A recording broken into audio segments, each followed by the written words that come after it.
Moi, à ce moment-là, naïf comme j'étais, je me dis, le Lancet s'est mis dans de sales draps. J'ai publié une daube pareille, et puis j'étais content. Je me suis dit, ça va montrer la réalité de la manipulation sur l'hydroxychloroquine. Est-ce que ça a fait ça? Et là, ça devient intéressant, parce qu'en toute bonne logique, les pharmas et les crapuleux, truqués de la recherche, ils savent faire ça comme Mozart savait jouer du piano, du clavecin. Donc, pour eux, ça aurait été un jeu d'enfant de faire une étude bien truquée, qui n'aurait pas été démasquée en quelques jours. Hein?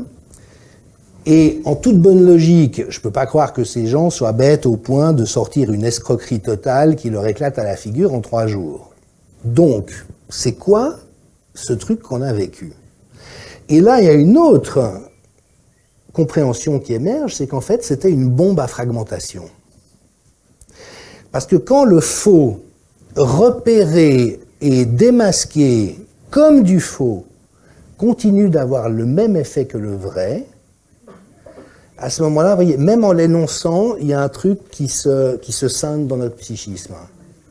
Ça devient tellement contradictoire, c'est de l'ordre de la double contrainte, hein, c'est que ça devient impensable, et donc c'est encore plus redoutable que d'avoir publié une truanderie.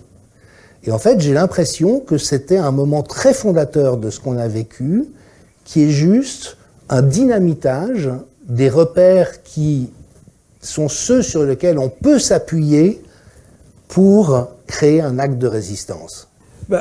C'est comme ça qu'on a fabriqué ce qu'on appelle des MK Ultra. On les mettait dans des caissons d'isolation sensorielle.